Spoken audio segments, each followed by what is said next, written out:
ಸರ್ಕಾರದ smart city ನಗರಗಳ ಪಟ್ಟಿಯಲ್ಲಿ ಸ್ಥಾನ ಪಡೆದಿರುವ ಮಂಗಳೂರು ನಗರವನ್ನು ಸ್ಮಾರ್ಟ್ ಆಗಿ ರೂಪಿಸುವ ಪ್ರಕ್ರಿಯೆಯಲ್ಲಿ ನಗರದ ಸಾರ್ವಜನಿಕರು ಭಾಗವಹಿಸಲು ಅವಕಾಶ ನೀಡಲಾಗಿದ್ದು, ಅದರ ಭಾಗವೇ ಸುಲಲಿತ ಜೀವನ ಸೂಚ್ಯಂಕ ಸಮೀಕ್ಷೆ.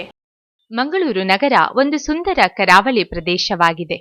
ಮಂಗಳೂರು ನಗರವು ಕರ್ನಾಟಕದ ಇತರ ನಗರಗಳಿಗೆ ಹೋಲಿಸಿದರೆ ಅಭಿವೃದ್ಧಿ ಹೊಂದಿದ ನಗರವಾಗಿದೆ.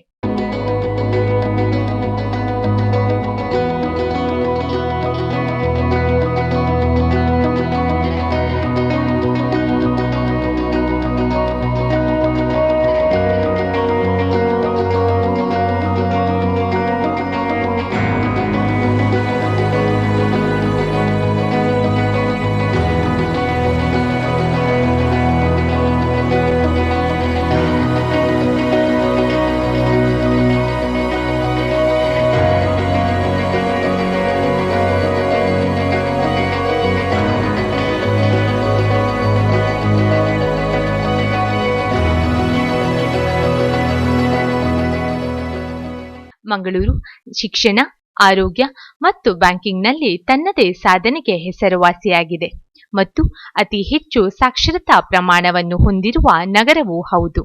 ಹಾಗೆ ಭಾರತದ 10ನೆಯ ಅತ್ಯಂತ ಸ್ವಚ್ಛ ನಗರ ಎಂಬ ಹೆಗ್ಗಳಿಕೆಗೆ ಪಾತ್ರವಾಗಿದೆ.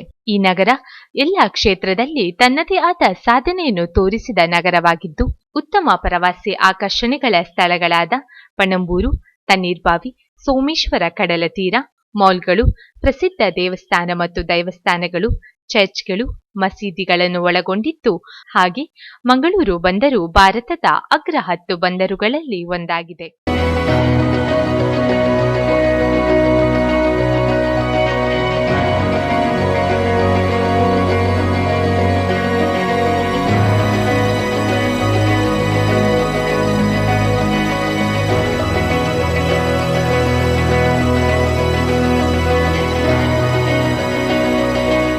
ಕೇಂದ್ರ ಸರ್ಕಾರದ ಸ್ಮಾರ್ಟ್ ಸಿಟಿ ನಗರಗಳ ಪಟ್ಟಿಯಲ್ಲಿ ಸ್ಥಾನ ಪಡೆದಿರುವ ಮಂಗಳೂರು ನಗರವನ್ನು ಸ್ಮಾರ್ಟ್ ಆಗಿ ರೂಪಿಸುವ ಪ್ರಕ್ರಿಯೆಯಲ್ಲಿ ನಗರದ ಸಾರ್ವಜನಿಕರಿಗೆ ಅವಕಾಶ ನೀಡಿದ್ದು, ನಾವು ನಮ್ಮ ನಗರದ ಕಾಳಜಿಯನ್ನು ತೋರಿಸಿದ್ದರೆ ಅಭಿವೃದ್ಧಿ ಕಡೆಗೆ ಹೋಗಲು ಸಾಧ್ಯ.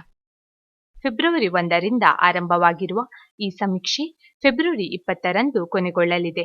ಈವರೆಗಿನ ಸಮೀಕ್ಷೆಯ ಪ್ರಕಾರ ಮಂಗಳೂರು ರಾಜ್ಯದ ನಗರಗಳ ಪೈಕಿ 4ನೇ ಸ್ಥಾನದಲ್ಲಿದೆ. ಸುಮಾರು 5.5 ಲಕ್ಷ ಜನಸಂಖ್ಯೆ ಹೊಂದಿರುವ ಮಂಗಳೂರು ನಗರದಲ್ಲಿ ಇವರೆಗೆ ಕೇವಲ 7,183 ಮಾತ್ರ ಸಮೀಕ್ಷೆಯಲ್ಲಿ ಭಾಗವಹಿಸಿದ್ದಾರೆ.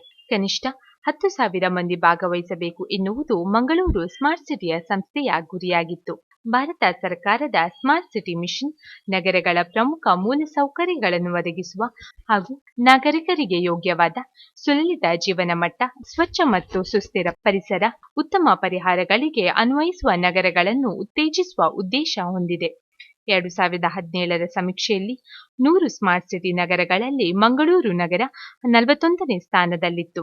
ಈ ವರ್ಷ 114 ನಗರಗಳ ಸಮೀಕ್ಷೆಯಲ್ಲಿ ಭಾಗವಹಿಸಿದ್ದು, 100 ಸ್ಮಾರ್ಟ್ ನಗರಗಳು ಮತ್ತು 14 ನಗರಗಳು ಭಾಗವಹಿಸಿವೆ.